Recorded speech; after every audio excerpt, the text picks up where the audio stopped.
The silence inside St. Francis Church cracked like thunder when Shadow let out a low, guttural growl.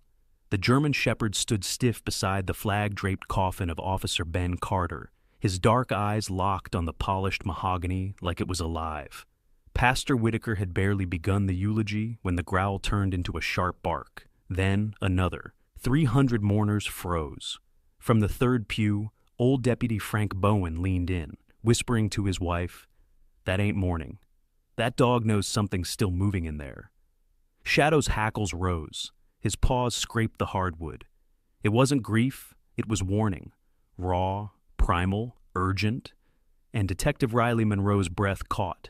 In 7 years, she'd never seen him like this. Something was inside that coffin. And it wasn't just the man they'd come to bury. If this story pulls you in already, hit that like button and tell us what city you're watching from. Because what happens next, no one saw coming. October in Asheville, North Carolina, is rarely gentle. That year, the cold came early, sharp as splinters, biting through the red and gold layers of the Blue Ridge Mountains. Wind scraped dead leaves across empty sidewalks, and the sun, cloaked behind a dull gray sky, hadn't shown its face since Tuesday. It was Friday now. The air was full of the kind of stillness that made old dogs uneasy, and children quiet their play. St. Francis Church stood like a sentinel on a hill just east of downtown. Its stone facade, blackened with age, loomed over rows of gravestones that sloped gently toward a field of dying sunflowers. Built in 1882, the church had seen its share of funerals, but none quite like this. Inside, the sanctuary had been packed before noon. The crowd was mostly officers, some in full-dress uniform, others in plain clothes, but wearing the same hard-set expressions. Family, friends, city officials. All sat in silence, save for the rustle of programs and the occasional cough. The air smelled of old pine, dust, and candle wax. At the front of the church stood the coffin. It was mahogany, with brass handles and a folded American flag laid across the top. At its side sat a German shepherd, large, black and sable, his ears upright, tail still, posture rigid as a statue carved in granite. His name was Shadow, 7 years old, bred for duty, trained to perfection. He had served alongside Officer Ben Carter for nearly his entire life, working the K-9 unit through narcotics busts, search and rescue missions, and, most memorably, a hostage standoff at the Appalachian Mall. Locals still remembered the image, Shadow leaping through shattered glass to take down a man with a shotgun to a child's head. He had saved 3 lives that day, maybe 4. But now, Shadow wasn't moving, hadn't since the pallbearers brought Ben's body in. Shadow had been there when it happened, when the patrol car spun out on a remote curve just outside Hendersonville and flipped into a drainage ditch. Ben died on impact. Shadow survived, barely a limp, a small cut above his eye. He hadn't made a sound during the ambulance ride, hadn't whimpered when they pulled Ben's broken body from the wreckage. He'd simply waited. Riley Monroe sat in the second pew, 2 seats down from Ben's mother. Detective Monroe was 37, tall and narrow in build, with the kind of posture that looked like it had been learned in pain. Her skin was fair with a hint of olive, and her features were sharp, cheekbones high, eyes a crisp green that held no softness. Her hair, once long and unkempt, was now cropped just above her collar, dark brown, almost black under the church lights. A long scar stretched from the base of her left wrist up toward her elbow, usually hidden under sleeves, but visible today beneath the hem of her black jacket. She had joined the force the same year Ben did, rookie beat cops in the same district. Over the years, they'd drifted in and out of each other's. Caseloads like satellites caught in separate orbits, close, never colliding, always aware. She hadn't cried yet. She wasn't sure why. At the pulpit, Pastor Whitaker cleared his throat. He was a tall, ascetic man in his late 60s, with snow-white hair and a voice like river stone. His robes hung on his thin frame like sails on a windless boat. He opened his Bible and began to read, his voice steady but distant, words meant to comfort, but landing hollow in the vaulted air. "Though I walk through the valley of the shadow of death." A sniffle somewhere behind Riley, a rustle of cloth. "I will fear no evil." And then a sound, low, deep, rising. Riley blinked and turned her head. Shadow had moved. It was subtle at first, just the slight raise of his ears, the shift in his shoulders. Then a soft growl began to build in his chest, the kind of sound that made hair rise along the arms. Not angry, not afraid, not uncertain. Instinct.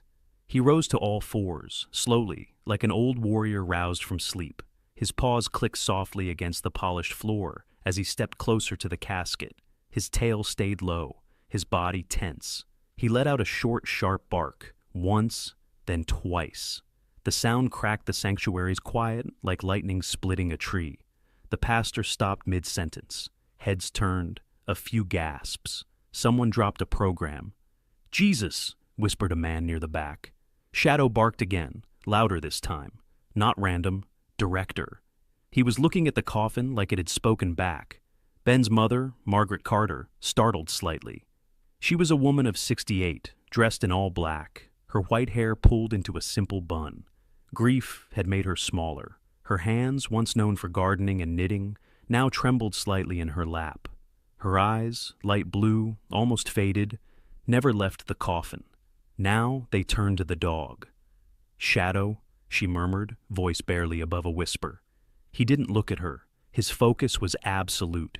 Riley stood slowly. Her mind was racing, but her body felt still, like it was underwater.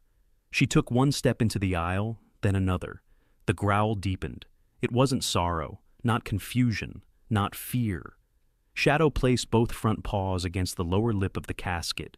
His nose touched the wood, and then he let out a noise Riley had only heard once before, during the rescue of a child lost in a landslide 3 years prior.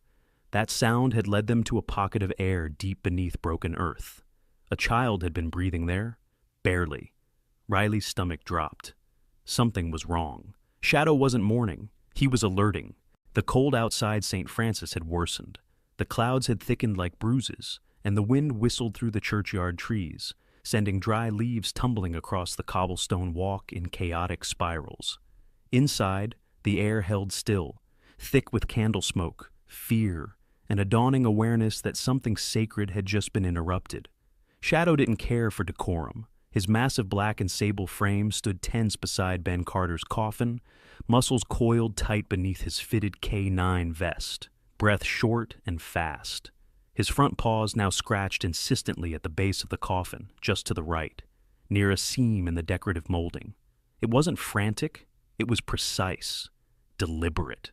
The sounds echoed against the oak floors, a soft scraping, rhythmic and heavy. Detective Riley Monroe's heart pounded in her chest. Her instincts, weathered by over a decade of cases, some solved, some buried, were screaming. Shadow had entered working mode, and when Shadow was working, something needed to be found. Riley took a slow step forward, her boots silent on the old wood. She raised a hand toward Margaret Carter, Ben's mother, and offered a nod that was more question than signal. The older woman met her gaze and gave a near imperceptible nod in return. She hadn't moved from her place beside the casket, one gloved hand resting on her lap, the other still gripping the leash loosely. But her eyes were sharper now, focused. The tears were gone, replaced by something else, something closer to instinct. Shadow growled again, low, resonant, a sound that felt ancient. From the pew behind, a voice spoke up. "What the hell is he doing?" It was Alan Cruz, the mayor's public relations officer. Tall, broad-shouldered, with slicked-back blonde hair and a suit a shade too sharp for mourning. He rose halfway from his seat, lips curled in distaste. Cruz was known for his carefully curated image and a permanent tone of exasperation. He'd made a career out of deflecting problems before they hit the headlines. Riley didn't bother turning toward him. "He's alerting," she said simply. Cruz scoffed. "He's interrupting a funeral. That's what he's doing. Get him out of here." Before Riley could respond, a deep gravel-lined voice cut through the stillness. "If that dog's barking, there's a reason." Heads turned as Deputy Chief Frank Halstead stood from the far left pew.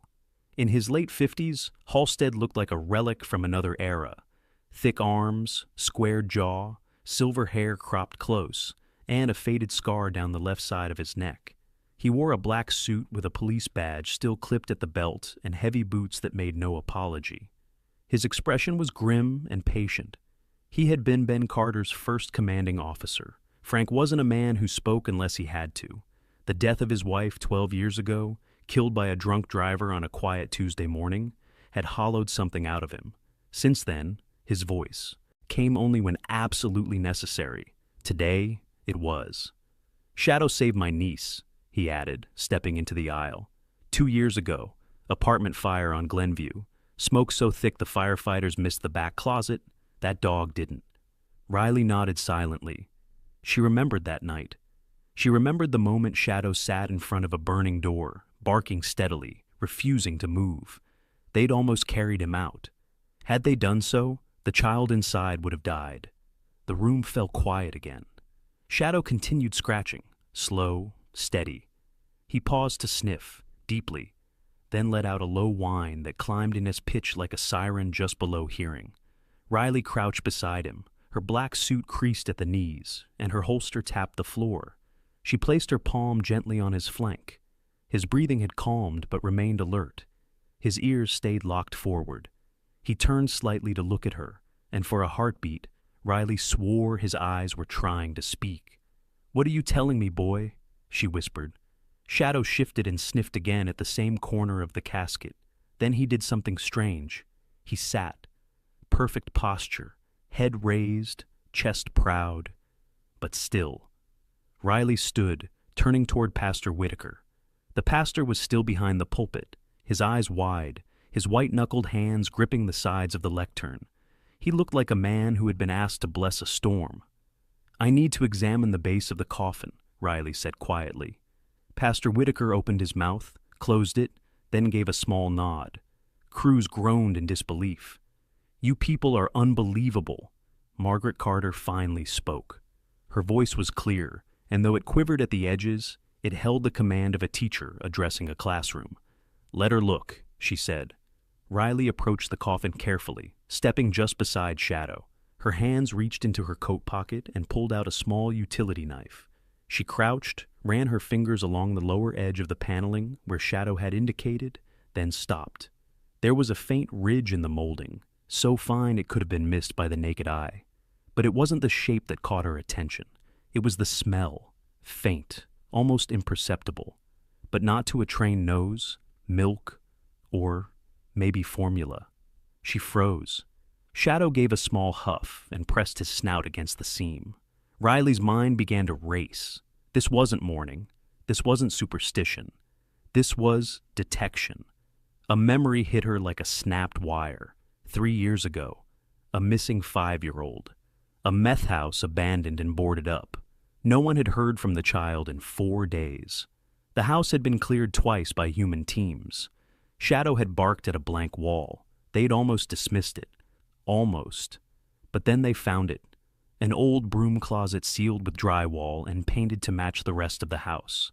Inside, barely breathing, the boy lay wrapped in a sleeping bag, eyes wide and dry.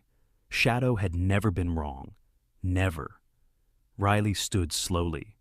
Her hands trembled.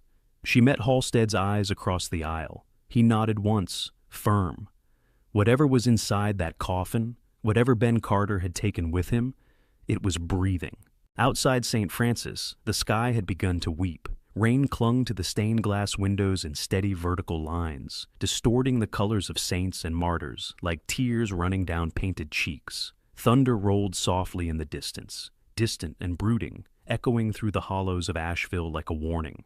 Inside the church, the candles burned lower. The air was heavy with tension, thick as a storm caught between breath and release.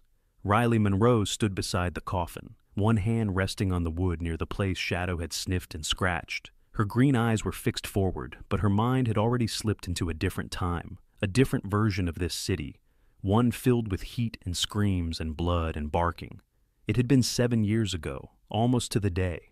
She had been called to assist with an early morning raid, codenamed Operation Sundown, a takedown targeting an illegal exotic animal ring operating out of a warehouse near the French Broad River. The building, owned by a dummy corporation, had been under surveillance for weeks. No one expected what they'd find inside. Ben Carter had been the one to go in first. He was 32 at the time, clean-shaven, dark hair cut, military short, tall with an athlete's build, and a permanent 5 o'clock shadow that gave him a look of perpetual urgency. There was something about Ben's jawline, like it had been chiseled to say no and mean it. He had kind eyes, though. That was the contradiction. They were a deep hazel that softened when he smiled, and they smiled often until the last 2 years of his life. He wasn't married, never had been. He'd lost his younger sister to a drug overdose in college, and since then, he treated every victim like they were someone's family. That's what made him unbearable to corrupt cops and invaluable to the rest. He didn't play the game. He just tried to fix things. Inside the warehouse, chaos had erupted. The air reeked of feces and ammonia. Crates stacked to the ceiling rattled with frightened creatures, monkeys, birds, wild cats. In the back, hidden under a plastic tarp and chained to a rusted water pipe, they'd found him. A German shepherd, maybe 6 months old, half-starved, bleeding from a wound in his left side, covered in grime. His legs were too long for his body, ears too large for his head, but his eyes, they were terrifyingly human, alert, watchful, waiting. The other officers had kept their distance. Ben hadn't. He'd knelt slowly, murmuring something quiet, reaching into his vest for a granola bar. He opened it, broke it in half, and slid it across the concrete floor. The pup sniffed, hesitated, then took it. He didn't growl. He didn't flinch. He just looked at Ben like he'd been waiting for him all along. Ben broke protocol that day. Instead of calling animal control, he called Riley. "You gotta see this one," he'd said over the radio. "He's not just smart, he's watching." Shadow had been his name from the start. Ben had taken him home that same night, washed him, fed him, and wrapped the gash with gauze soaked in honey and antibiotic. By morning, the dog was sleeping on the couch like he owned it. 3 months later, he passed the basic obedience test in half the required time. 6 months later, he had already begun specialized K-9 training. By the end of the year, Shadow had saved his first life. Riley remembered that day too. A car crash, rain, a screaming mother, a child missing in the woods. Shadow had tracked her scent through pine needles and swollen creeks, found her tangled in thorns with a broken leg. It was the first time Riley cried at a scene since her rookie year. She'd once asked Ben how Shadow had gotten so good at finding people. Ben had smiled that tired, crooked smile of his and said, "Because he knows what it means to be left behind." Now, standing in front of Ben's coffin, with Shadow alerting to something no one else could see, Riley felt her throat tighten. There was something else. A week before Ben died, he'd left her a voice message. It had come late, 2:14 a.m. She'd been asleep and hadn't checked it until morning. The audio had been brief, barely 15 seconds, and something about his tone had unsettled her. He didn't sound afraid. He sounded resigned. "Hey, Riley, if anything ever happens, don't trust the report. Trust Shadow. He knows." She had replayed it twice, thought it was a joke, or some cryptic advice he'd clarify later. He never did. And now Shadow was barking at the coffin. Riley closed her eyes. "Why didn't I ask him what he meant?" she whispered under her breath. Beside her, a new figure approached. A woman, mid-50s, sharply dressed in a gray suit that fit too well to be off the rack. Her hair was silver blonde, styled in a layered bob, and her heels clicked confidently as she walked. Her name was Charlotte Vance, the city's assistant district attorney, ambitious, elegant, and widely known as the woman who had never lost a public trial in 15 years. "Detective Monroe," Charlotte said coolly, "is there a reason you're kneeling by that coffin during a service?" Riley stood slowly, brushing off her slacks. "There might be," she replied. Charlotte raised a sculpted brow. "You care to elaborate?" Riley didn't. Not yet. She glanced down at Shadow, who hadn't moved. His gaze remained locked on the lower right side of the coffin, unblinking, eternal. She looked back at Charlotte. "Let's just say I have reason to believe this funeral's not over yet." The rain had turned relentless. Asheville was drowning beneath it, streets glossed in silver, gutters choking on leaves. The sky pressed low against the town, a ceiling of slate that threatened to collapse. Lightning flickered over the hills in the distance, casting long shadows across the spire of St. Francis Church. Thunder followed like a war drum, heavy and slow. Inside the sanctuary, the air had changed. Gone was the stillness of morning. In its place, tension. Breaths held, eyes darting. Whispers like wind through dry grass. Everyone watched the front of the church, not the casket, but the woman standing beside it, and the dog refusing to look away. Detective Riley Monroe stood straight-backed beside Officer Ben Carter's coffin, her expression unreadable. Shadow remained pressed to the lower panel, ears pinned forward, a deep tremble running through his shoulders. Something alive was inside. She was sure now. She didn't need tests. She didn't need permission. But permission was what they were waiting on. At Riley's side stood Margaret Carter, Ben's mother. Her gloved hands clutched each other tightly at her waist. She looked smaller now, as if grief and uncertainty had physically worn her down. The black fabric of her dress, heavy with lace, seemed to swallow her whole. Yet in her face, lined and pale, there was a kind of steel. A woman raised in Carolina tobacco country didn't break easily. Pastor Whitaker hovered a few feet away, his white brows drawn together, mouth slightly open like he was still deciding whether to speak. The congregation murmured behind him. Then a voice cut through. "Enough waiting. Open it." It belonged to Captain Reggie Maris, a barrel-chested man in his late 40s with a salt-and-pepper beard, a face weathered by years of field work, and an unspoken rule of never attending funerals unless he had to. He had worked narcotics with Ben for 2 years and once took a bullet for him in a motel hallway during a fentanyl bust. Maris distrusted red tape, politicians, and polished shoes. Today he wore a rumpled gray suit with the tie already loosened, and his eyes were locked on Shadow, like they were reading a report only he understood. "If that dog's telling us something's alive," Maris said, stepping forward, "then we listen." There was a beat of silence. Riley looked at Margaret. Margaret gave the smallest of nods. Riley turned to the funeral director, a gaunt man with thinning blonde hair and eyes too small for his face. His name was Everett Griggs, and he looked like he'd rather be anywhere else. But he stepped forward anyway, removing a set of small keys from inside his jacket. "I need formal consent," he said quietly. "You have mine," Margaret said, her voice barely audible. "Do it!" The click of the lock echoed through the sanctuary, a collective intake of breath. The hinges creaked, slow and unwilling. The lid lifted inch by inch. The first thing visible was Ben's. Uniform, dark navy, badge polished to a mirror shine. His face was peaceful, mouth closed, eyes shut, hands folded over his chest. The folded flag sat beside his left shoulder. Everything looked right, until Shadow moved. With a sudden leap, the German Shepherd jumped halfway into the coffin. A wave of gasps rolled through the crowd. Riley stepped forward, heart thundering in her ears. "Shadow!" she called, but he wasn't disrupting. He was digging, gently, urgently. His paws worked around the seam of the lower lining, just beneath where Ben's dress uniform folded. Then he paused, nose twitching, sniffing. He pushed once with his snout, and the fabric lining gave way. A hollow space. Riley's breath caught. Shadow thrust his head into the gap, and then a sound, faint, desperate, alive. A soft, muffled whimper, wet and fragile. Everyone froze. Shadow pulled back, licking at something inside the hollow. Riley rushed forward, her hands moving faster than her mind. She reached down, slid her fingers beneath the cloth, and felt warmth, fur, tiny movement.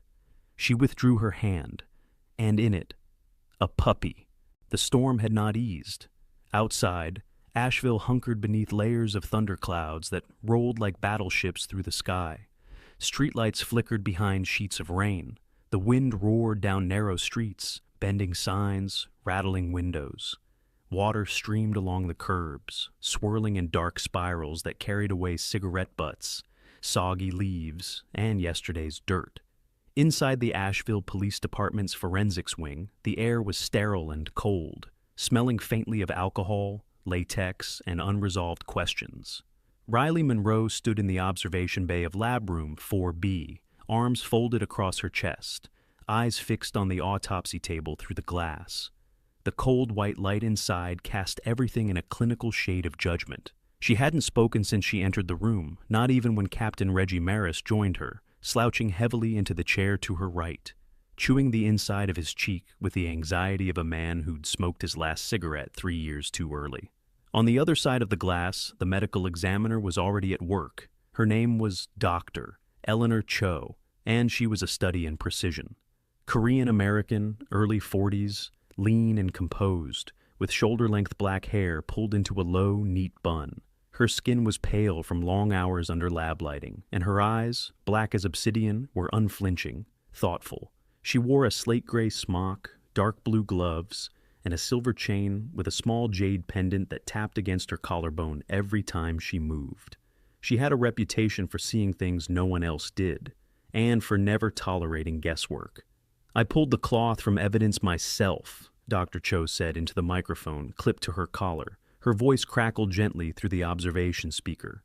Blood was still wet in several spots. Significant clotting had already occurred. "I ran a rapid DNA match against Officer Carter's file." She paused, reaching for a tray. "And?"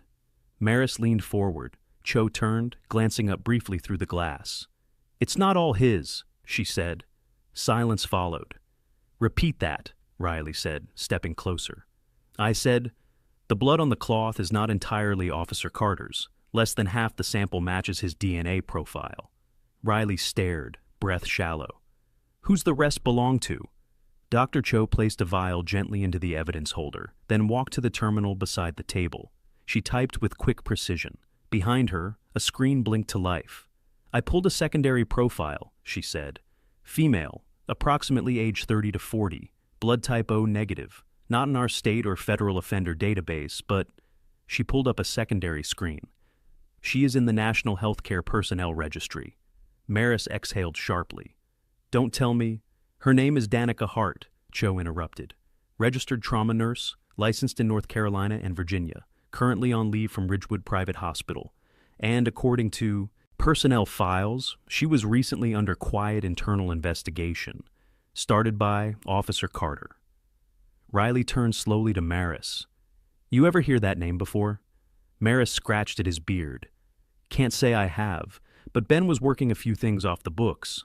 You know how he was, always digging a little deeper than he should." Riley nodded, eyes narrowing. "Especially when dogs were involved." Dr. Cho stepped away from the terminal and moved toward the body bag they hadn't touched yet. It wasn't Ben Carter, it was his vest, the one he'd been wearing when the crash happened.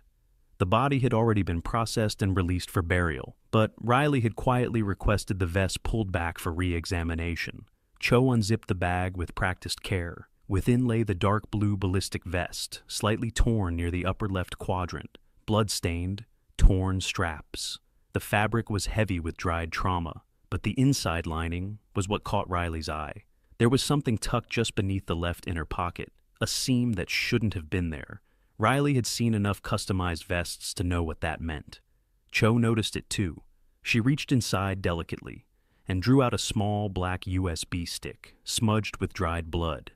Riley's mouth went dry. Maris muttered under his breath, "No goddamn way."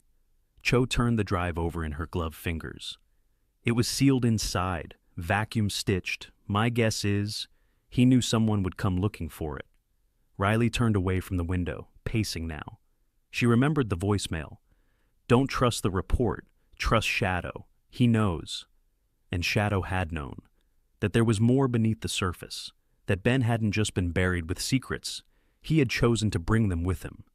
"Can you access it?" Riley asked. Cho nodded. "We'll have to break the protocol. No chain of custody, no judge's order. But I'll sign whatever you need." Cho inserted the drive into her lab computer. A progress bar loaded. One video file. No title, no timestamp. Just a single clip. She clicked play. The footage was grainy at first, then sharpened. Body cam angle from chest height. Windshield wipers moving fast. Ben's voice came through in low murmurs, too quiet to understand. Then suddenly, the camera tilted. The patrol car was hit. Hard. Metal screeched. The dash spun sideways. Airbags deployed. And then, the image of the other vehicle, a black SUV, no plates, and the driver, female, blonde, wearing scrubs. Her face was partially turned, but it was enough to freeze Riley's spine. It was the same face that had once come across her desk in a missing vet tech inquiry tied to illegal animal testing. Danica Hart. She hadn't just been a nurse, she'd been a handler. And now Ben was dead. The storm had become something biblical. In the cold heart of Asheville, the wind screamed through alleyways like a living thing. Traffic lights swayed violently above intersections, and the gutters overflowed, forcing water into the basements of old buildings like the city was weeping from the inside out. The street outside the precinct was nearly empty, except for a dark sedan parked across the street. The engine was off. The lights too. But someone was inside, watching. Inside the precinct's media forensics room, the lights were dimmed to a pale hue. A single monitor glowed, illuminating the sharp features of Detective Riley Monroe, her eyes locked on the video that continued to play from the USB drive recovered from Ben's vest. The footage had been fragmented, likely encrypted and decrypted manually by Ben himself. But this was different. It wasn't from his body cam. It was from a handheld phone camera propped on the dash. The angle showed Ben's face directly, sweaty, bruised, shirt torn, and a jagged cut on his temple. He was speaking in hushed, fast tones, his eyes darting toward the windshield every few seconds, like he knew someone might catch him at any moment. "If you're watching this," he began, "then I'm gone." His voice trembled but didn't crack. He was never the emotional type. He sounded tired, like a man who'd been running not just for hours, but for years. "I need you to understand why I did what I did." In the background, the faint whimper of a puppy could be heard. "I found the place," he continued. "Ridgewood wasn't just a hospital. It was a front, an old lab beneath the East Wing, connected through the maintenance tunnels. No permits, no registry, dogs, hundreds of them, all locked in metal pens, some of them missing limbs, eyes." He shook his head. "I don't know what kind of testing they were doing. Some biotech company, name wasn't listed. But I know this, they weren't just experimenting, they were breeding." Riley leaned forward, heart thudding. "She was the only one I could save," Ben said, glancing off camera. "Her mother was already dying, German shepherd scarred all over. She curled around this little pup like she knew it was over for her, and just wanted one piece of herself to live." He swallowed. "I wrapped her in my shirt, tucked her inside the car vest." On screen, a loud crash interrupted his monologue. Ben flinched, ducked out of view, then returned. "I didn't call for backup. I couldn't risk it. Too many eyes on this case. Someone's tipping them off. Instead, I headed back, planned to drive straight to Mom's." Another pause, this one longer. "But then I saw this woman, homeless maybe, standing on the sidewalk, getting shoved by two guys trying to steal her shopping cart. I couldn't just leave her there." He laughed, bitterly. "That's why I was delayed. That's why I didn't make it out in time." A flash of headlights lit his face for a second, and his tone shifted. "If I don't make it, Riley, don't let the puppy go back to them. They'll track her. They'll want her back. She's special. I don't know how, but Shadow knew it the second he sniffed her." Ben reached forward, adjusted the camera slightly. "Shadow knows what to do. Trust him." Then he leaned in, softer. "Give her to my mom. Her name is Grace." The screen went black. Riley didn't move. Behind her, Captain Maris exhaled a long, low breath, as if he'd been holding it since the moment Ben started speaking. He rubbed his face with both hands, the leather creak of his jacket cutting the silence. "Jesus," he muttered. "He died doing the right thing." "He died alone," Riley said, her voice quiet, eyes fixed on the blank screen. "No," Maris replied, turning. "He died with a mission." They turned toward the small bassinet in the corner of the room, hastily set up by one of the admin staff. Inside, the tiny golden puppy, no more than 2 weeks old, lay bundled in blankets, her eyes closed, belly gently rising and falling. Grace. She stirred when Shadow approached. The massive German shepherd moved with a kind of reverence, his steps careful, ears perked. He sniffed her once, then lay beside the bassinet, his body curled protectively around the edge, eyes never leaving the tiny pup. It was not instinct. It was something else, something deeper, a promise. Riley stepped toward the window, the the rain hammering the glass like it wanted in. Across the street, she noticed the black sedan again, still parked, still off. But now, the driver's side window was slightly lowered. "Someone's watching us," she murmured. Maris stepped up beside her, squinting. "Should I call patrol?" "No," she said. "Let's see who shows up first." 6 months later, the storm had long passed, but in Asheville's Blue Ridge foothills, the mountains still held their breath like they remembered everything. It was a late autumn afternoon, the kind that carried both a chill and a golden hush. The trees had turned to flame, crimson, amber, rust, and the ground crunched with fallen memories. The skies were crisp, cloudless, the kind of sky where sunlight cut sharp edges into shadows, and silence was not absence, but reverence. Tucked into a narrow road that wound up the hillside like a ribbon was a small wooden cottage, 2 stories, weathered but lovingly kept. Flower boxes with late-season mums adorned the windows, and an old porch swing creaked gently in the breeze. The mailbox read, "Carter," in worn but proud brass letters. Inside, warmth lived in every corner. Margaret Carter moved through her kitchen with the unhurried rhythm of a woman who had learned to carry both grief and grace. She was 69 now, a petite woman with high cheekbones, strong Appalachian roots, and snow-white curls pinned neatly at the back of her head. Her hands were small but calloused, once from raising children, now from tending her garden and fixing a picket fence that Shadow had knocked loose twice this spring. Her voice, when she used it, had the cadence of someone who spoke less, but said more. On the kitchen rug, sprawled like a soldier resting from patrol, lay Shadow. The German shepherd, now 9 years old, still had the posture of a warrior. His fur had grayed slightly around the muzzle, and a long scar down his right flank still told stories of battles fought. But his eyes, deep, steady, mournful, remained unchanged. He watched everything. He missed nothing.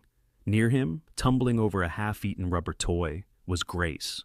Now, about 7 months old, she was tall for her age, limbs still growing into her body.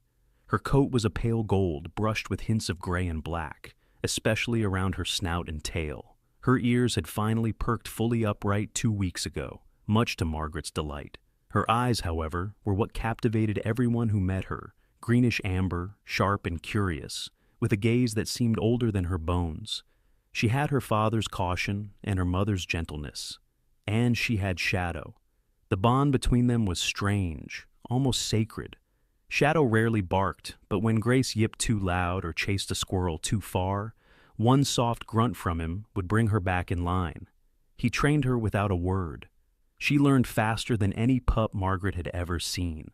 And though Shadow never wagged his tail anymore, he followed her like a shadow, not just in name, but in heart. Margaret watched them now from the doorway with a cup of tea in hand, her fingers cradling the ceramic mug like a prayer. Her son was gone. But in this house, his love still breathed. A photo sat on the mantel above the fireplace. Ben, in uniform, smiling down at Shadow, who was barely past his first year. That same day he had called her and said, "Ma, this dog ain't just my partner. He's my second chance." She still didn't know exactly what he meant. Maybe she never would, but today she would honor it. She slipped on her coat, called softly, "Shadow, Grace, let's go," and walked toward the door. They followed without hesitation. The drive into town was quiet. As they descended the mountain, the town of Asheville opened below them like a painting. Rooftops peeking through trees, smoke curling from chimneys, the distant rush of the French Broad River flashing silver in the light. Downtown, the streets were cordoned off. Balloons swayed in the breeze, flags hung from poles. A modest crowd had gathered at the newly renovated Veterans Memorial Park, where a new stone pedestal stood at the center of the green. Riley Monroe was already there, in a simple navy blazer and slacks, her red hair tucked behind one ear. She looked tired, leaner, but her gaze had softened. Next to her stood Mayor Judith Langford, a tall, broad-shouldered woman in her early 50s with this silver-streaked brown hair and a voice that could command silence with a whisper. She had been a friend of Ben's since high school. Captain Reggie Maris had shaved for the occasion. When Margaret arrived, the crowd gently parted. Riley stepped forward, offering a small nod. No one said anything as Shadow and Grace walked beside her, No leashes, no commands, just presence. Mayor Langford approached the microphone. She didn't read from a paper.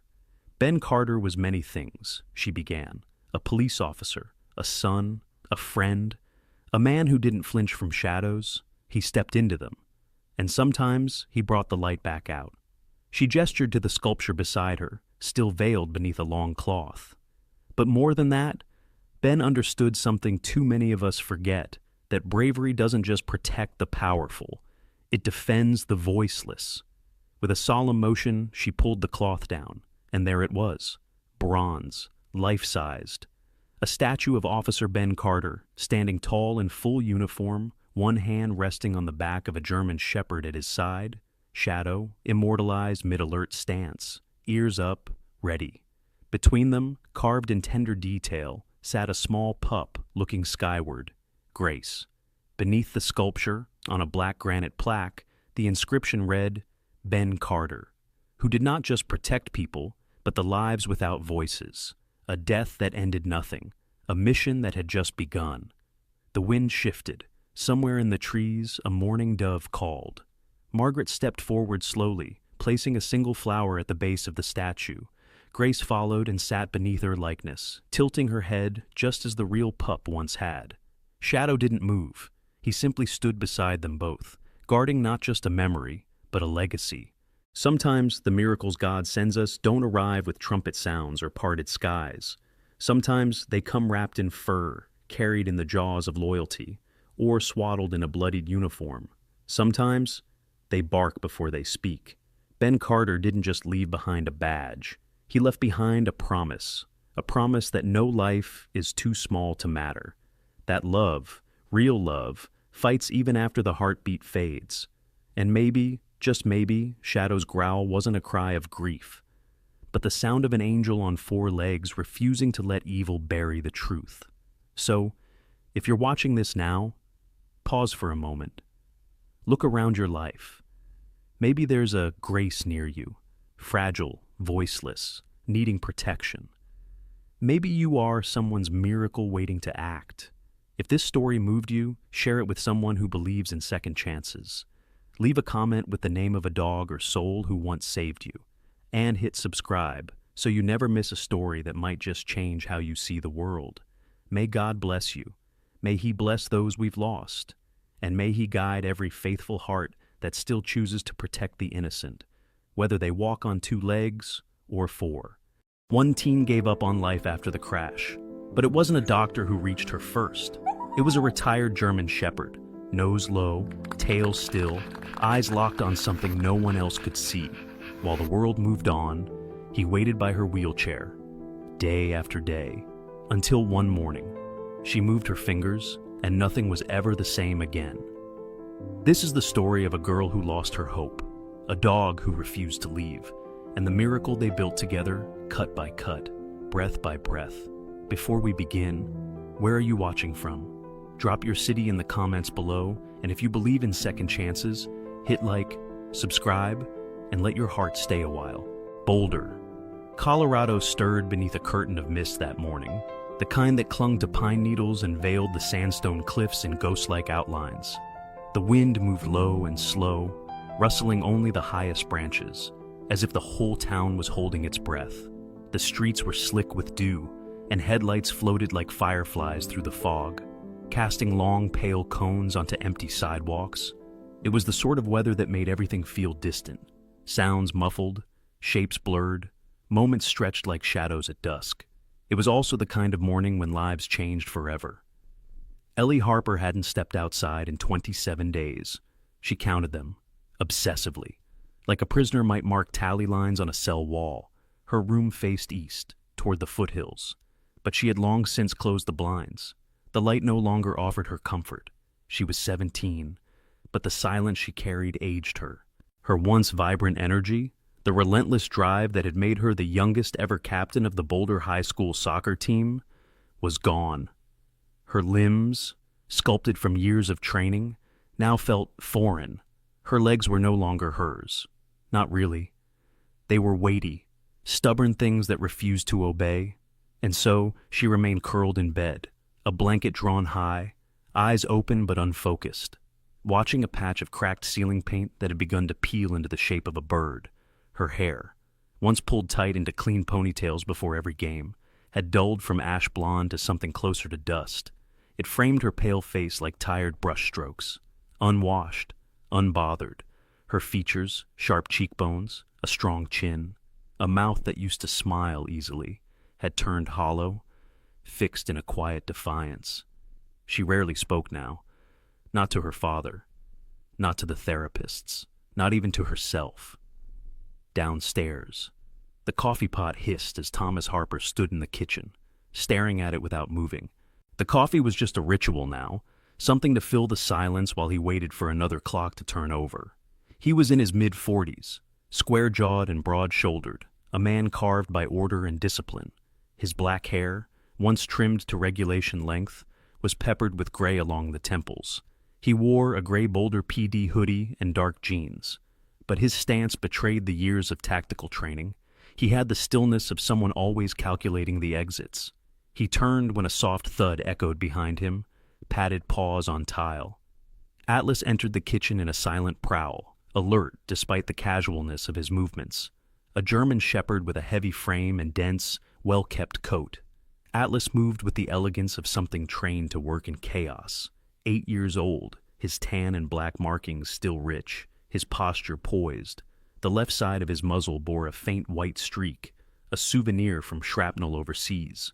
Though officially retired from duty, Atlas carried himself with the precision of a soldier on patrol.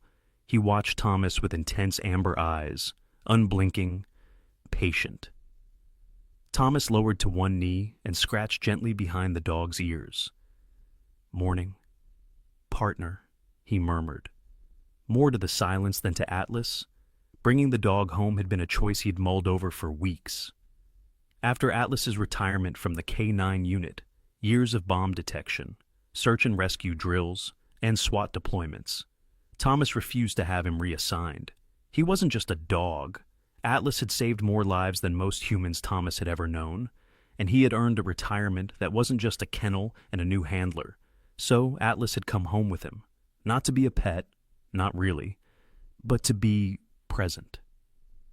Thomas had hoped, maybe foolishly, that Atlas might reach Ellie in a way he couldn't. He remembered something a trauma counselor once said, that animals don't expect explanations. They don't ask you to speak when your world falls apart. They just show up and stay. And maybe, just maybe, that could be enough. But Ellie hadn't responded the way he'd imagined. The first time Atlas walked into her room, she had turned her face to the wall. When the dog settled beside her wheelchair the next morning, she shoved the brake lever with such force that the chair jolted, startling him. That night, when Atlas approached her bed, she whispered, "Go away," so softly Thomas wasn't sure if he'd imagined it. Atlas had gone to the hallway that time, but he didn't leave. Now, every morning. He waited at the bottom of the stairs, ears perked, body tense, not from excitement, but from hope. Ellie didn't come down. Not for breakfast, not for school, which now came in emails and packets, not even for therapy appointments unless Thomas insisted. She hadn't petted Atlas, hadn't even looked him in the eye. "Still nothing?" A voice came from the kitchen entrance. Thomas turned. His sister, Dana Harper, stood holding a grocery bag, her shoulder-length auburn hair slightly damp from the mist outside. She was a registered nurse at Boulder Community Hospital, early 30s, practical in every way. Sensible sneakers, zero makeup, eyes that had seen too much but still managed to soften when needed. Thomas shook his head, running a hand over his jaw. She won't acknowledge him, won't acknowledge anything. Dana sighed and set the bag down. You can't expect her to bounce back in a month. Tom, her body might heal, but that girl's soul took a hit. He nodded. It's just... He paused. She was always the one who pushed through. Broke her wrist at state regionals and kept playing. She never quit anything. Not ever. Dana stepped forward and placed a hand on his arm. It's not quitting. It's grieving. They both turned to Atlas, who had settled by the stairwell now, tail curled tight, posture alert. "You sure he's up for this?" Dana asked, watching the dog. "He's been through worse," Thomas said. "Explosions, gunfire, collapsed buildings. "But not this," she replied gently. "Not the kind of silence that swallows people whole." Upstairs, Ellie sat in her wheelchair, which she now preferred to the bed. It gave her the illusion of readiness. Even though she rarely moved, she heard their voices below. But she didn't care. She didn't want comfort. Not from her father. Not from the aunt who smelled like antiseptic and tried too hard. And definitely not from that dog. She didn't want those eyes on her. Those sharp, knowing eyes that looked at her as if she were still someone. She didn't want the soft patting sound of his paws against the hardwood, or the warm breath by her hand when he laid beside her without permission. He didn't know her. He hadn't seen her when the world cracked open and she fell through. He wasn't there when her legs stopped listening. When the doctor spoke in hushed tones. When she saw her father's face twist into something not even a soldier could hide. And yet, there he was, every day, every hour, lying just near enough to be felt, watching, breathing, waiting. Ellie reached for the remote and turned up the volume on her headphones. Music filled the space. Not joyful songs, but ones with slow pianos and echoing guitars, songs that made the silence inside her feel less lonely. Atlas lay outside her door. His ears twitched once, but he didn't move. Downstairs, Thomas rubbed his temples, already dreading another round of emails from the school counselor. He poured another cup of coffee, wondering for the 100th time how to get through to a daughter who had once sprinted through rainstorms and now sat motionless behind a closed door. Outside, the fog still hung low, refusing to lift, and in that haze of gray and stillness, a soldier's dog waited for a girl who wouldn't look at him. The fog hadn't lifted in Boulder. In fact, it seemed to settle deeper in the following days, curling through the canyons and slipping between rooftops like a slow tide. The temperature had dropped just enough to turn every breath into a faint cloud, and the trees, still clinging to their gold and rust-colored leaves, began to tremble beneath the weight of the oncoming season. Mornings came late, light filtered like watercolor behind layers of mist, and the nights grew longer, quieter. It was the kind of cold that didn't bite. It seeped in, slow and steady, and settled somewhere behind the bones. In the Harper household, the silence was no longer passive. It was an entity.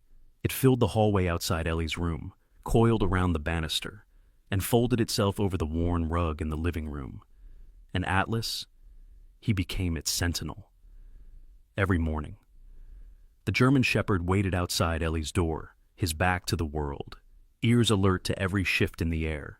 He never barked, never scratched, just stayed. He would lie down when he sensed she was asleep and sit upright when he heard movement. Sometimes, he would place an old tennis ball just beside her door, tail still, as if offering it in truce. Other days, it was one of his old training ropes, frayed from years of work, placed gently beneath the handle of her wheelchair, like a gift. Ellie saw these things. She just pretended not to. She sat in her chair by the window, headphones in, the volume low enough to drown out voices, but not so loud she couldn't hear footsteps. Her world was built on listening now, because looking, feeling, engaging, those were too costly. She saw the gifts, the slow approach, the stillness, and it made her angrier than she liked to admit. She didn't ask for his loyalty. She didn't deserve it. And still, Atlas stayed. It was a Wednesday morning when the accident happened. Thomas had left early for a shift briefing. Dana was on call. The house was quiet, save for the hum of the heater and the occasional creak of old wood settling into itself. Ellie had just transferred herself from bed to chair, a routine she'd memorized. Slide, grip, pivot, breathe. But her hand slipped. In a blink, she fell sideways. The floor came fast and cruel. Her shoulder hit first, then her elbow. Then her head cracked lightly against the hardwood. The pain was sharp but manageable. The humiliation wasn't. Her legs didn't move. Not a twitch. Her arms trembled when she tried to push up. She managed to get to her elbow, barely, and then collapsed again. The room seemed colder now, the air thinner. Panic bloomed, fast, hot, rising from her chest to her throat. Then, a sound. Atlas, who had been curled in the hallway as usual, let out a sharp, guttural bark, not the kind that greeted a squirrel or echoed boredom. This one was urgent, sharp, trained, a call to action, Another bark. Louder. Then the pounding of paws, then silence. From the kitchen came the sharp sound of keys dropping. The door flew open. Linda Harper rushed up the stairs. Linda was a woman carved by motherhood and softened by grief. In her early 40s, she wore her hair in a bun that always seemed to be falling apart, strands of light brown constantly escaping. Her face was oval-shaped, with warm amber eyes framed by crow's feet she'd earned from years of laughter and recent months of tears. Her build was lean but not frail. She moved with the quiet intensity of someone used to putting others first. She'd returned home from a morning walk 10 minutes prior, enough time for disaster to slip through. "Ellie," she shouted as she reached the top landing. "I'm fine," Ellie called back, but the tightness in her voice betrayed her. Linda burst into the room, eyes scanning the floor. Atlas stood beside Ellie, tense, tail low but not tucked, his body shielding her from the door, as if daring anyone to make the wrong move. "Oh my God," Linda whispered, rushing forward. She dropped to her knees beside her daughter, one hand checking her arm, the other brushing Ellie's hair from her face. "I said I'm fine," Ellie repeated, but her voice cracked on the last word. "I know," her mother said gently, not arguing, just being there. Ellie bit her lip. Her arms gave way again, and she slumped back onto the floor, humiliated. Atlas didn't move. He sat like a stone, his head turning slightly, watching Ellie as if every muscle in his body waited for her signal. He didn't nudge, didn't lick, just watched her. And that was the moment, that precise, unbearable second when Ellie's face twisted and her breath hitched and the tears came. Not from the pain, not from the fall, but because someone stayed. He didn't try to fix her. He didn't shout. He didn't lecture or explain or offer encouragement she hadn't asked for. He just stayed. Linda watched the shift. She saw the way Ellie looked at the dog, like seeing him clearly for the first time. And she saw something else too. The smallest crack in the wall her daughter had built. That night, after Thomas returned from work, Linda sat across from him at the dinner table, her voice low, urgent. "She cried," she said, "because of the dog, not the fall." Thomas looked up from his plate. "She let him in?" "She didn't throw him out," Linda said. "That's enough for now."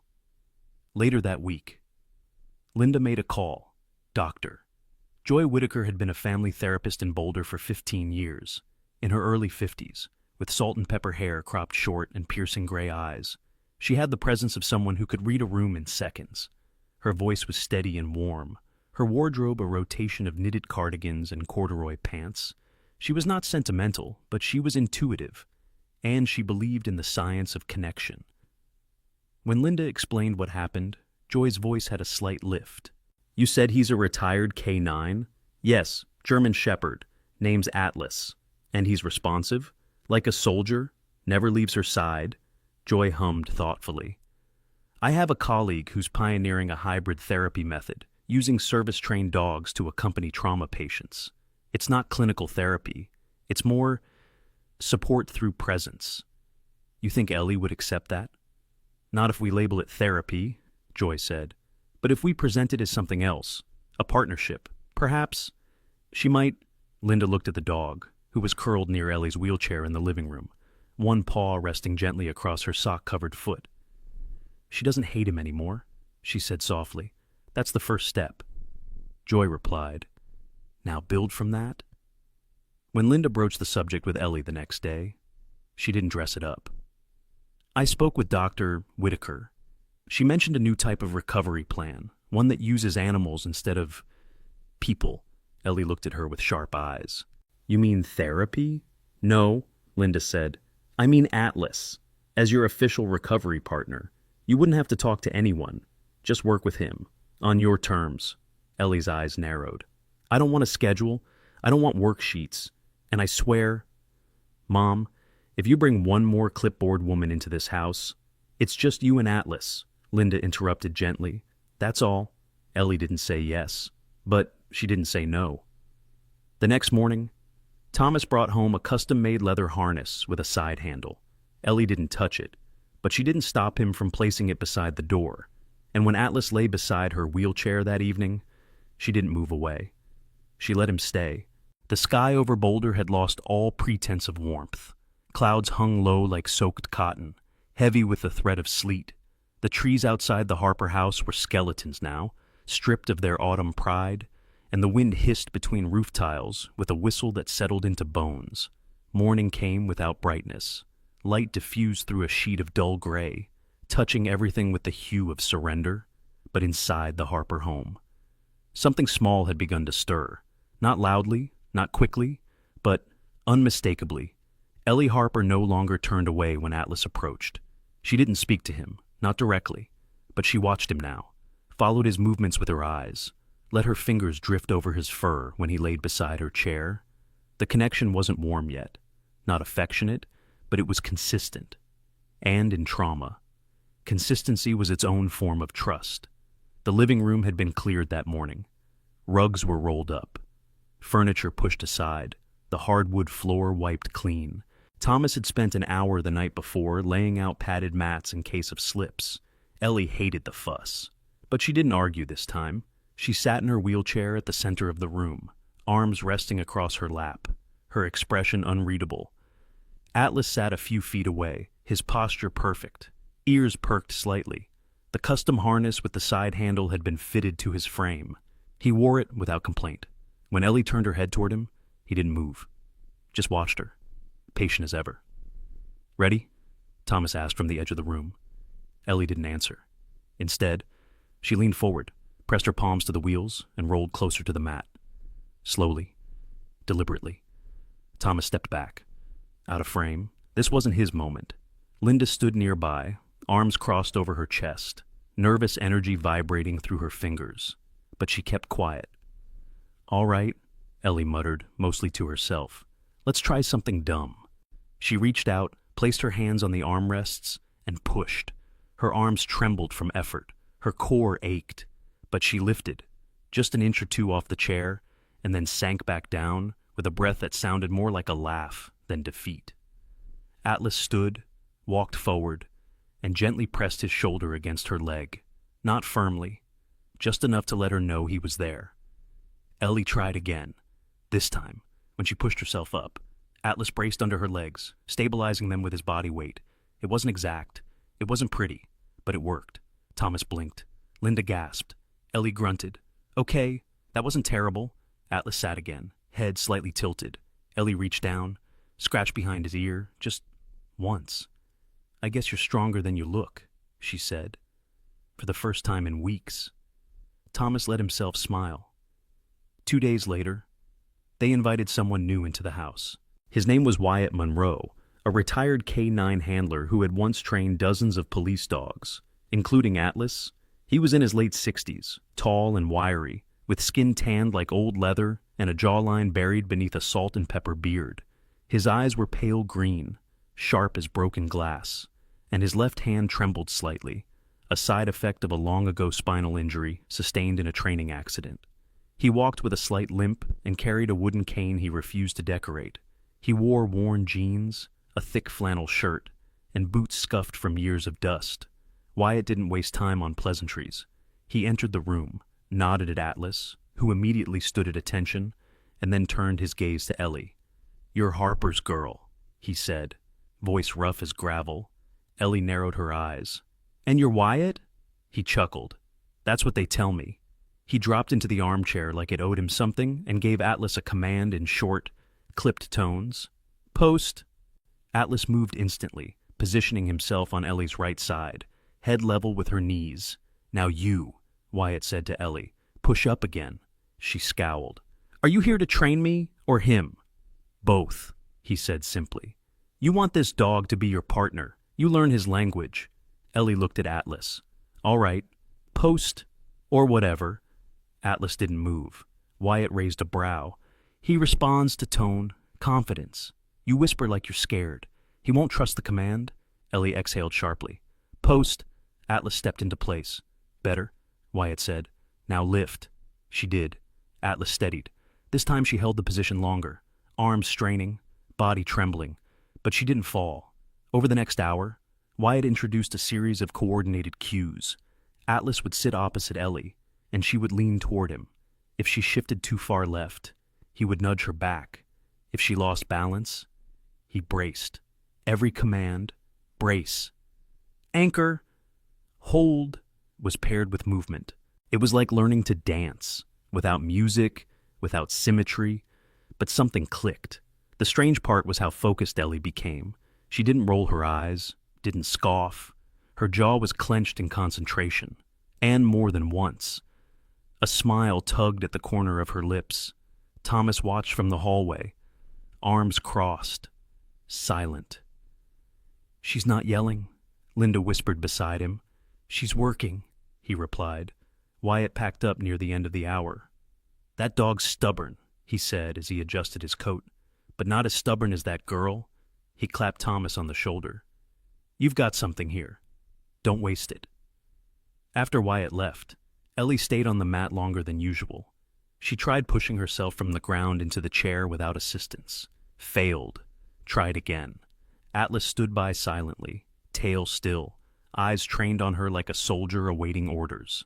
When she finally succeeded, she looked down at him. "You're not bad, dog." Atlas huffed through his nose and nudged her elbow.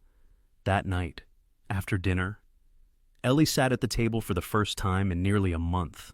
She didn't say much, but when Atlas dropped his ball at her feet, she picked it up, rolled it across the floor, and said, "Go on, then. Show me what you've got." And he did. The storm had passed, but the aftermath still clung to the city of Boulder like a damp coat. The air was thick with the smell of wet earth and pine, and puddles spotted the sidewalks like fallen mirrors. A late October sun fought to burn through the slate clouds, casting gold light in soft streaks across driveways and rooftops. In the Harper backyard, the trees still wore their last scraps of autumn, burnt orange, russet, and deep yellow, but their branches drooped from the weight of the earlier rain. The grass was soggy, blades bent low like soldiers in retreat. It wasn't a beautiful day, but it was a beginning. Ellie sat in her chair just inside the glass patio door, wrapped in an oversized gray hoodie that once belonged to her father. Her hair was tied back now, messy but clean, and her legs were covered with a thick fleece blanket. Her face had changed, still pale, but no longer drained.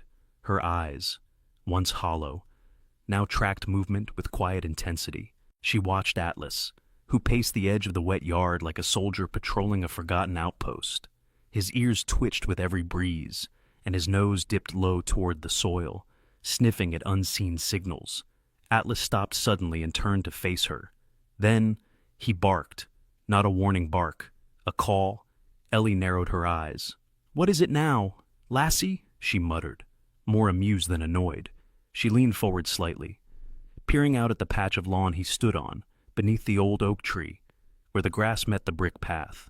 He barked again, then sat, then looked at her. Thomas glanced up from the kitchen counter, where he was rinsing a mug. "That's new," he said. Linda peeked over the top of her book. "He's asking her to come out." Ellie rolled her eyes, but there was no bite in it. "Great. The dog wants a date." Ben Harper appeared from behind the couch, barefoot and grinning, hair wild from his afternoon nap. At 12, he was a bundle of elbows and knees, all energy and opinions. He looked like a young Thomas, dark hair, sharp chin, and eyes that always seemed to ask, "What next?" He wore a hoodie 2 sizes too big and carried a sketch pad everywhere, its corners dog-eared and covered in smudged graphite. "Maybe he wants you to walk him," Ben teased. "Very funny," Ellie replied, but her tone was lighter than usual. Ben stepped beside her and gave Atlas a mock salute through the window. "Permission to join your squad, Captain Dog." Atlas thumped his tail once and barked again. Linda stood. "Why don't you go out with him?" she asked gently. Ellie hesitated. The idea of stepping outside, of letting the world see her like this, still made her chest tighten. But something about the way Atlas sat so still, unwavering despite the wet ground, stirred something inside her. He wasn't inviting her. He was waiting for her, and that mattered. She turned to Ben. "Help me with the harness?" He nodded immediately, setting down his sketch pad. Together, they fitted the padded support brace over Atlas's back and clipped the side handle into place. Ben checked the straps twice, his fingers fumbling slightly with the buckles. "He's solid," he said. Like a furry tank, Ellie wheeled toward the patio door. Linda slid it open. A gust of damp air rushed in. Cool and clean. Ellie took a breath that tasted like pine and rain. Ben pushed her chair gently down the ramp and onto the brick path. Atlas rose when she got close, took 3 steps forward, then stopped and turned. He stood tall and steady, tail low, eyes locked on hers. Ellie parked her chair beside him and stared at the grass. "Do you want me to—" Ben started. "No," Ellie said. "I need to try it." She took a breath. Another. Then, gripping the handle on Atlas's harness with her right hand and bracing her left on her knee, Ellie leaned forward and pushed. Her arms shook. Her core ached. For a second, she thought nothing would happen. But then, her body lifted. Her legs remained weak and numb, but her torso straightened, her spine aligned, and slowly, unbelievably, she stood. Not fully, not strong, but upright. Atlas didn't move. His feet were planted in the wet grass, his body a pillar of warmth and stability. He didn't shift when she leaned into him, didn't flinch when her weight bore down. His head remained level with hers, and his breathing stayed even. Ellie stayed upright for 3 seconds, then 5, then 9. She let out a soft gasp, not from exertion, but from disbelief. "Mom," Ben called out, voice cracking. "She's standing." Linda and Thomas appeared at the door. Thomas froze, mug still in hand. Linda covered her mouth. Ellie's arms began to tremble. Her balance tipped. Atlas adjusted his stance just slightly, shifting his weight to compensate. Ellie looked down at him. "Still here," she whispered. Then, with control and dignity, she lowered herself back into the chair. No one spoke for a moment. Then Ben whooped. "That was amazing!" Thomas stepped outside, his eyes suspiciously wet. "Proud of you, kiddo," Ellie nodded, breathing hard. "Thanks." "Tank," she said to Atlas. That night, for the first time in weeks, the Harpers sat around the dinner table together. The lights were dimmed low, candles flickering. The food was simple: roasted chicken, mashed potatoes, steamed vegetables, but no one paid much attention to the menu. Ben launched into an animated retelling of Operation First Stand, complete with dramatic sound effects and exaggerated impressions of Atlas barking commands. Thomas chuckled, shaking his head. Linda laughed until tears ran down her cheeks. Ellie didn't say much, but she smiled. Really smiled. When dessert came out, store-bought cupcakes, half frozen, Ben tapped his fork on the table. "Can we just all agree that Atlas is, like, a medical miracle?" Thomas leaned back. "He's more stubborn than the entire ICU staff put together." Linda raised her glass. "To the dog who refuses to quit." Everyone raised theirs. Atlas, lying beneath Ellie's chair, thumped his tail against the floor. Once, steady, proud. Boulder turned bitter that week. The first snow came without ceremony, just a fine dusting, thin as flour on a baker's counter, but enough to whisper the end of autumn. The air had a bite now, sharp and unrelenting, and the sun rarely stayed longer than a few brief hours. Windows fogged quickly, breaths showed in white, and every night the wind scraped down the mountains like a blade. It was the kind of cold that didn't just settle outside your home, but found cracks to get in. Ellie had been progressing. Slowly. Yes, but forward all the same. After that day in the backyard, her routine had changed. With Atlas at her side, she committed to more therapy sessions. She practiced standing with his support twice daily. She laughed more, mostly at Ben's jokes or Atlas's stubbornness, but the smile was real. Her hands, once tense and withdrawn, had grown steady enough to pour a glass of water again. She had started to come back to herself, which made what happened next all the more cruel. It started with a tremor in her right hand. Then, that evening, a tightness behind her eyes. She didn't say anything. She didn't want to break the rhythm they had just begun to rebuild. But by the next morning, her head throbbed, and her legs felt heavier than usual. At lunch, her grip slipped. The fork clattered to the floor. Atlas perked up instantly, approaching her side. "I'm okay," she mumbled. "Just clumsy." But she wasn't. An hour later, while trying to transition from her wheelchair to the couch, Ellie's eyes rolled back. Her body convulsed. Her arms jerked uncontrollably. Then she collapsed, unconscious, between the couch and the floor. Linda screamed. Thomas was there within seconds, his voice sharp, calm, trained. Call 911. He tilted Ellie on her side, checked her airway, eyes darting from her pale face to her twitching limbs. Atlas barked once, then twice, loud, sharp, like a gunshot down the hall. Ben stood frozen near the door, eyes wide, fingers clenched into fists. The paramedics arrived in under 10 minutes. The snow had returned, light but steady, clinging to their jackets as they moved swiftly. Ellie was loaded into the ambulance, oxygen mask pressed to her face, IV lines trailing from her wrist. Atlas tried to climb in. "I'm sorry," the younger EMT said, a woman named Carla with short blonde hair and freckles across her cheeks. "Dogs aren't allowed in the ambulance," Thomas nodded. "We'll follow right behind." Atlas barked again. Once, then sat on the sidewalk as the doors closed.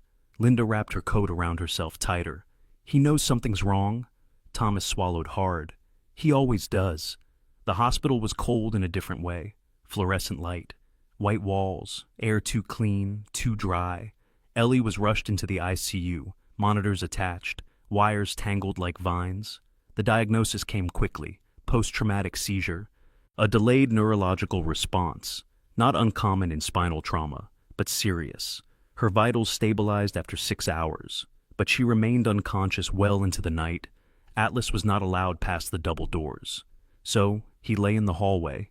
For 3 days, he didn't leave. The nurses tried coaxing him away with treats. He didn't move. Thomas brought food.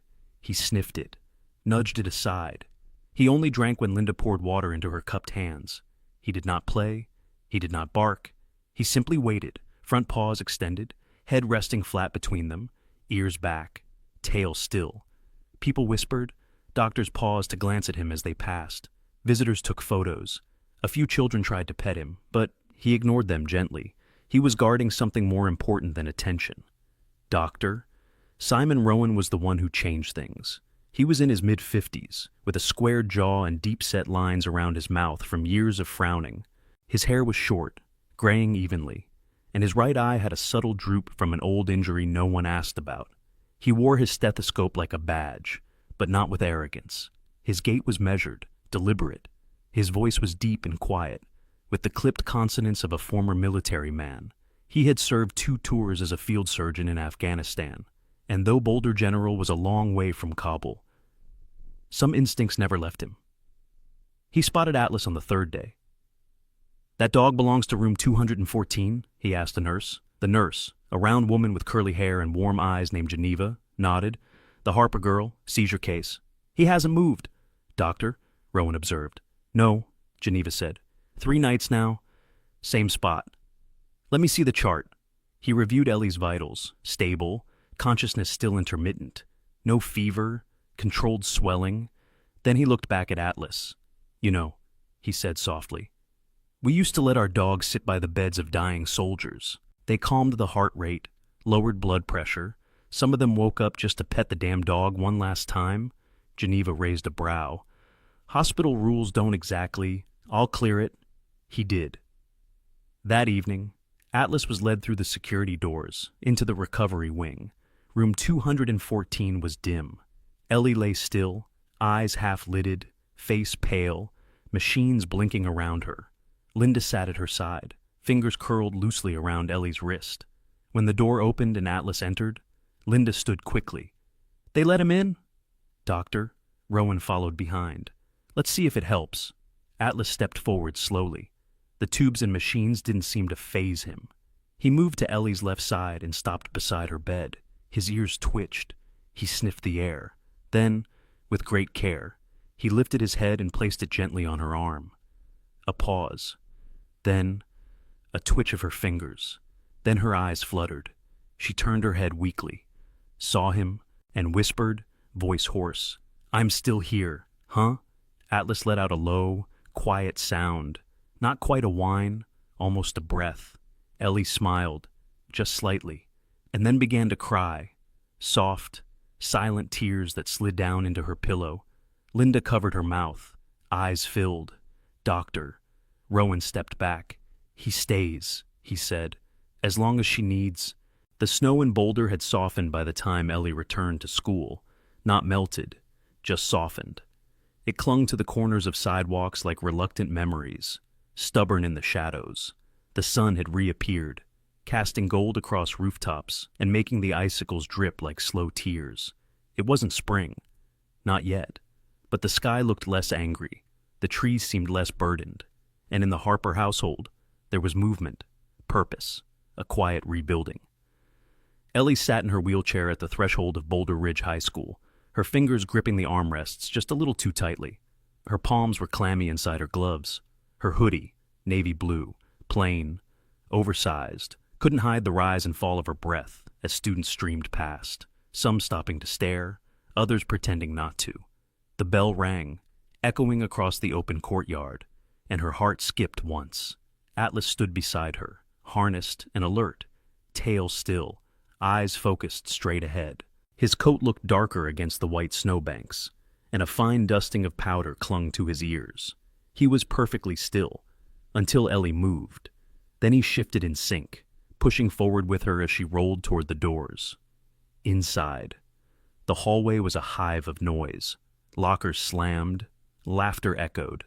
The smell of hand sanitizer, cologne, and cafeteria pizza hung in the air. For a moment, Ellie was 14 again, rushing to class with cleats in her backpack and earbuds in, but now she moved slower.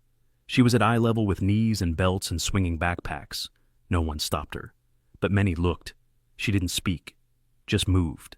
Atlas matched her speed, staying close enough that she could feel the warmth of his side brush against her arm. In the main office, a woman with short auburn hair and oversized glasses greeted her with a smile. Mrs. Holloway, school counselor, mid-40s, warm brown skin, dressed in a cardigan that had small embroidered books stitched along the hem. "Ellie Harper," she said, beaming. "Welcome back." Ellie nodded. "Thanks, Mrs." Holloway crouched slightly to look her in the eye. "You look strong." "I'm here," Ellie replied. "That's something." They gave Atlas an official pass, printed and laminated, his name in block letters, his photo on the bottom corner, though he hadn't sat still for it. "Service animal, full access." Ellie clipped it to his harness. Word spread quickly. By the end of her second class, students whispered in clumps, "She's back." That's the girl from the accident. She stood. With the dog. She was supposed to never walk again. None of it felt real, but it was happening. 2 days later, the school invited her to speak during the monthly wellness assembly. Ellie nearly refused, but Ben, grinning, bouncing beside her at dinner, said, "If you don't tell them about Atlas, I will, and I'll exaggerate everything. I'll say he taught you karate." So she agreed. The gym was packed that Friday afternoon. Folding chairs, staff in hoodies, phones buzzing in pockets. Ellie rolled out slowly onto the center court as Atlas followed, paws clicking against the hardwood. A mic had been placed on a low stand. She adjusted it. "Hi," she began, voice steadier than expected. "My name is Ellie Harper. I used to be captain of the soccer team here. Then I had a car accident. I lost a lot. Mobility, control, confidence." The room was quiet. "But I didn't lose everything. Some things stayed." She placed a hand on Atlas's back. "This is Atlas. He's a retired K-9. He didn't talk. He didn't try to fix me. He just stayed. And because he stayed, I started to believe I could, too." She paused, then smiled faintly. "So now I teach, not soccer, not yet, but something else." The projection screen behind her came to life. Videos, photos, short clips from her new TikTok channel, Pause of Progress. In one, she was petting Atlas on a hospital bed. In another, she sat in the backyard, carving wood with her brother Ben. Atlas at her feet. And finally, one recent video, she stared at the camera, determination in her eyes. The next clip showed a soccer ball. Atlas stood beside her. She gripped the side of her chair, braced with her arm, and raised one knee. The movement was slow, deliberate. Then she kicked. It barely rolled, but it moved. The gym erupted in cheers. Students stood. Teachers clapped. Some wiped tears. Mrs. Holloway hugged her afterward. "You didn't just come back. Ellie, you brought something with you." The following week, the school held a small ceremony in the courtyard. A stage was set. The principal, a balding man named Mr. Lattimore with kind eyes and a comically oversized parka, stepped to the mic. Today, we honor a member of our community who has shown more loyalty, patience, and courage than most humans I've ever known. Where he gestured to Atlas, who sat at attention, his harness polished, his tag gleaming, for his role in the recovery and healing of one of our own. Boulder Ridge High School awards this honorary Medal of Distinction to Atlas Harper. The medal, a small, circular bronze disc, was clipped to his collar. Atlas blinked, then sneezed. The crowd laughed. Ellie covered her mouth, grinning. A reporter from the local news station was present. She wore a red wool coat and carried a notepad, voice calm and practiced.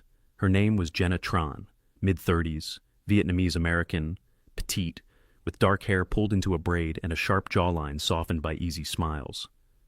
"Ellie, do you think your journey will continue?" Ellie shrugged. "There's no finish line, just more forward. What's next?" She looked at Atlas. "He'll let me know." That night, the video of her kicking the ball and the medal ceremony went viral.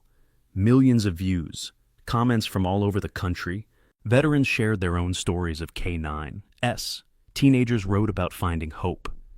Therapists emailed asking permission to show the video in recovery groups. And pause of progress grew, not just in numbers, but in meaning. Boulder awoke that June morning wrapped in wind, with clouds heavy and low, dragging their gray bellies across the mountaintops like weary travelers.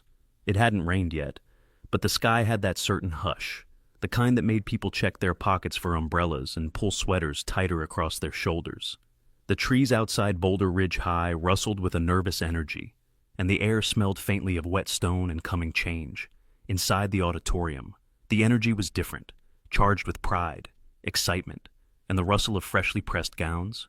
Students in navy caps filed in slowly, each carrying a small weight of memories, fears, and expectations tucked under their tassels. Families whispered, phones clicked, bouquets rested on laps.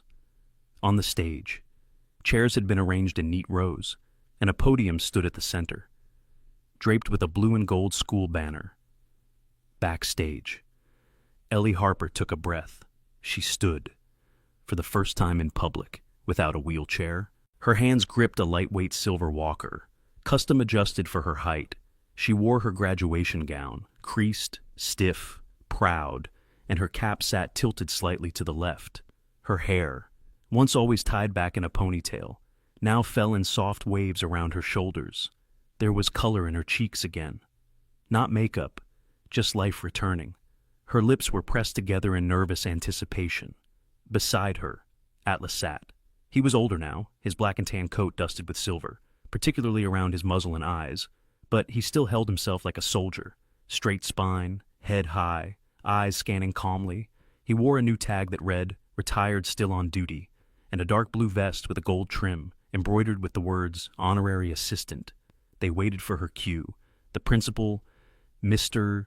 Lattimore, began calling names from the stage, his voice loud and clear, trying not to let emotion crack his final graduation ceremony. Then came the pause. "And now," he said, his voice softening, "it is my deep honor to introduce someone who has taught all of us what resilience looks like." Whispers rippled through the crowd. "Miss Ellie Harper!" The auditorium erupted. Some students stood, some clapped wildly, others simply watched, frozen by the weight of the moment. And Ellie stepped forward, one step, then another. Atlas walked beside her, matching her pace perfectly. Not too fast, not too slow, just like he once did on military drills, just like he had learned on broken gravel roads where silence meant survival. Now, the stakes were different, but the mission was the same. They crossed the stage. It wasn't fast. It didn't need to be. Each step rang louder than any speech. When she reached the podium, she let go of the walker for a brief second, long enough to place both hands on the wood. Steady. Proud. "Good afternoon," she began. Her voice was stronger than anyone remembered. "Today marks the end of something, and the beginning of something better." She took a breath, looked at Atlas. "I was told once that I wouldn't walk again, that I wouldn't live the way I used to. And that part was true. I don't live the way I used to." She smiled. "I live better." A hush fell, because a dog, who doesn't speak, who never gave up, taught me that healing doesn't come from what you say. It comes from what you do. From staying, from being there. She reached down and gently placed a hand on Atlas's head. This dog didn't heal me with miracles. He healed me with presence. He reminded me that standing again isn't about pride. It's about purpose. There was no applause yet. No sound at all, just eyes and wet cheeks and hearts stretched open. She lifted her diploma. To those who feel like they've lost something, or someone, this is proof you can rebuild, slowly, honestly, with help. Finally, the room erupted again, this time with standing ovation. Later that day, under a pale sky that still hadn't rained, Ellie sat on a bench outside the auditorium while students hugged goodbye around her. She had changed into jeans and a soft blue hoodie, legs aching but alive. Ben ran past with his friends, waving a little flag that read, Class of 2026. Atlas sat nearby, his tail thumping gently on the grass. A woman approached, tall, poised, with short platinum hair and a name tag clipped to her blazer. Dr. Marianne Cole, University of Colorado, Department of Occupational Therapy. She had kind eyes behind narrow glasses and wore comfortable loafers that sank slightly into the damp lawn. Ellie Harper? She asked. Ellie nodded, adjusting slightly in her seat. I've been following your TikTok. Doctor, Cole said, smiling. We've shown your videos in 3 of our psychology and animal-assisted therapy classes. Ellie blinked. You show my videos? We do. Doctor, Cole nodded. And if you're still thinking of applying to our animal rehabilitation program, we would be thrilled to have you. Ellie looked down, smiling shyly. I sent in my application last week. Well, Doctor, Cole said warmly, then I'll see you in the fall. 3 years later, a small therapy center opened just off the edge of downtown Boulder, tucked between a bookshop and a park. It had wide windows, a small garden, and a painted wooden sign that read, Pause of Progress, Animal Therapy and Healing Center. Inside, colorful murals adorned the walls, scenes of dogs running, children laughing, wheelchairs beside soccer balls. The air always smelled of lavender and fresh coffee. Patients came with anxiety, trauma, injuries, and grief, and they left, sometimes weeks later, with a spark in their eyes they didn't have when they arrived. Ellie Harper ran the center with quiet precision and gentle humor. Now 21, she walked without support for short periods, still used her wheelchair on long days, and never pretended to be fully back. I'm not here to be a miracle, she would say. I'm here to remind people that they're not broken. And Atlas? He had officially retired. He no longer wore the working vest. He slept longer, ate slower, barked less. But every morning, he still trotted to the front door of the center with Ellie, tail wagging, ears perked. He no longer led therapy sessions, but he attended everyone, sat quietly in corners, offering that same silent presence. He was never in the brochures, never in the advertisements, but he was everywhere, in stories, in footsteps, in the courage of those learning to rise again.